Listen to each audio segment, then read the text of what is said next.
على التليفون حسين عايز برضو يقول لنا ايه حكايته كده مع البلاي ستيشن. حسين ده غير حسين اللي دخل معانا في اول حلقه. ازيك يا حسين؟ السلام عليكم. وعليكم السلام ورحمه الله وبركاته. والله انا يعلم ربنا يعني بحبكم. انا على فكره من الصعيد. والله العظيم اجدع ناس. منين من الصعيد؟ من جنة باش. اجدع ناس برضو. الله عليكم وعلى اهل هنا كلهم، ويعني مثلنا عليهم كلهم واحد.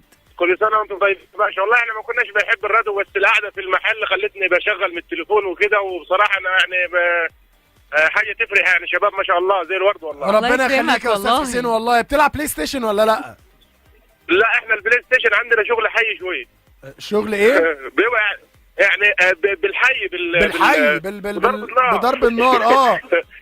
شريكي قاعد جنبي فبيضحك. ما عندناش بلاي ستيشن فيه، بس اللي هو الاعمار الصغيره يعني، ممكن ابني بنتي في البيت كده يعني. ربنا يخليهم لك. طب انت بالحي ده بقى احكي لنا كده بتلعبوا بلاي ستيشن ازاي بقى كده في انا خفت يا عم حسين، اقسم بالله خفت. اقسم بالله خفت يا عم حسين.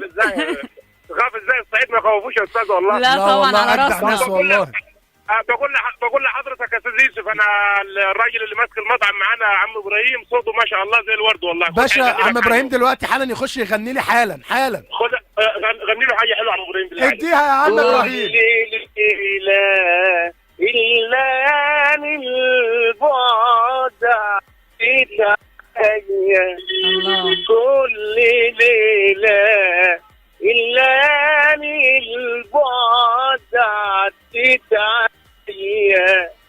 وانت جنبي يا نور، يا نور عينيا، يا نور عينيا.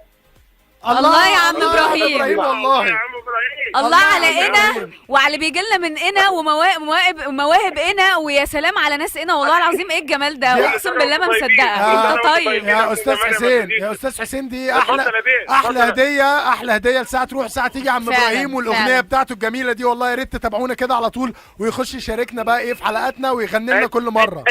اديها بقى يا استاذ. اديها يا عم حسين انت وعم ابراهيم. نورتونا والله العظيم، احسن ناس في الدنيا.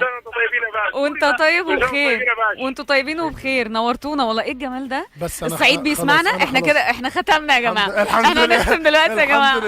لا بجد يعني نورتونا فعلا. واحلى حاجه في الدنيا انه اهل الصعيد يكونوا بيسمعونا. تحيه ليهم كلهم طبعا، وكلهم على راسنا من فوق يعني. بس